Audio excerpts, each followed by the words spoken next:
Hello students, welcome to easy math for JEE. I am Ujjwal Kaushik, your friend. जो भी students IIT JEE की preparation कर रहे हैं उनके लिए हमारा चैनल बहुत यूजफुल है।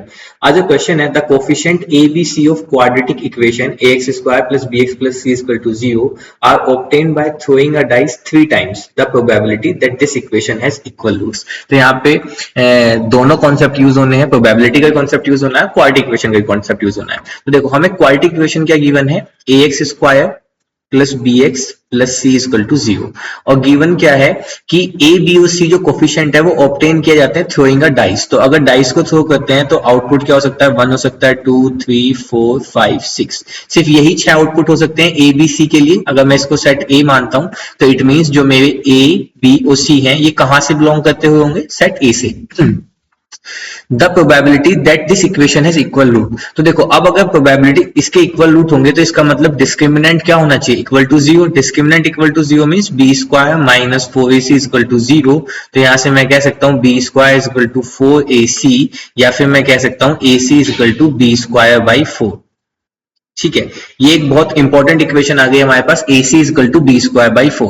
अब देखो, A और C ये दोनों है कहां से, 1 2 3 4 5 6, मतलब इंटीजर है। तो इनका जो प्रोडक्ट होगा तो वो भी क्या होगा, एक इंटीजर होगा।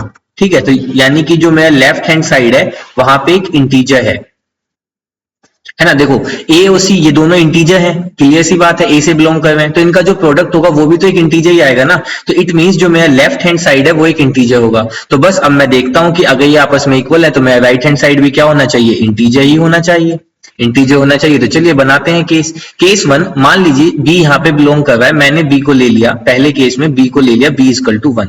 अब अगर मैं बी को 1 ले लेता हूं तो यहां से मेरे पास आ जाएगा AC इक्वल टू 1/4, और 1/4 क्या होता है, ये तो इंटीजर नहीं होता। तो इसका मतलब B equal to 1 case possible ही नहीं है।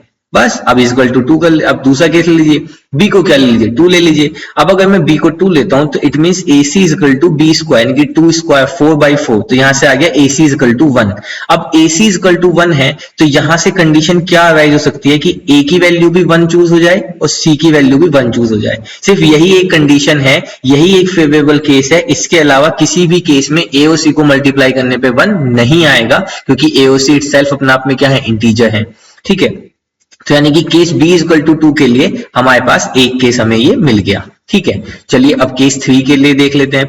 अब हमने B को क्या ले लिया, 3 ले लिया, B 3 ले लिया, तो means AC equal to 9/4। Again 9/4 तक इंटीजर हुआ ही नहीं, तो इसका मतलब ये इंटीजर में बिलोंग नहीं करता। तो यानी कि B इक्वल टू 3 जो केस है वो तो पॉसिबल ही नहीं है। चलिए अब फोर्थ केस ले लेते हैं, जहां पे B को हम क्या ले लेते हैं, 4 ले लेते हैं। तो यहां से जाएगा AC इक्वल टू 16/4 मींस 4। तो अब AC 4 आ गया, तो देखो क्या क्या कंडीशन हो सकती है, A 1 हो और C 4 हो तब भी प्रोडक्ट 4 आ जाएगा, या फिर A 4 हो और C 1 हो तब भी 4 आ जाएगा। और एक कंडीशन और है कि A भी 2 हो और B भी 2 हो तब भी मेरा, सॉरी C भी 2 हो तब भी इनका जो प्रोडक्ट है वो क्या आ जाएगा, 4 आ जाएगा। तो B इक्वल टू 4 के लिए मेरे पास कितने केसेस आ गए, 3 केसेस आ गए। ये 3 केसेस में मुझे प्रोडक्ट हमेशा 4 मिलता रहेगा। ठीक है, चलिए अब चलते हैं, अब बात कर लेते हैं 5 नंबर में। क्या, अब जब मैं B को क्या ले लेता हूं, 5 ले लेता हूं। अगर B को 5 ले लेता हूं, AC इक्वल टू कितना हो जाएगा, 25/4। अगेन ये तो इंटीजर ही नहीं है, अब इंटीजर नहीं है तो इससे कोई भी केस हमें नहीं मिलेगा। तो अब 6 केस देख लेते हैं, B इक्वल टू 6 लेके। तो यहां से हो जाएगा AC इक्वल टू 6 स्क्वायर, 6 का स्क्वायर मतलब 36/4 यानी कि 9, है ना। तो यहां से AC की वैल्यू कितनी आ गई, 9। तो यहां से A की वैल्यू क्या पॉसिबल है, 3, और C की वैल्यू भी क्या पॉसिबल है, 3। सिर्फ A 3 और C 3 पॉसिबल है जब हमें AC इक्वल टू क्या मिलेगा, 9 मिलेगा। उसके अलावा 9 किसी और 2 A और C की वैल्यू से हमें नहीं मिलेगा। तो यानी कि B इक्वल टू 6 के लिए भी मुझे एक केस मिल गया दिस। तो बस अब यहां से मुझे क्या निकालनी है, प्रोबेबिलिटी निकालनी है। तो प्रोबेबिलिटी निकाल लेते हैं।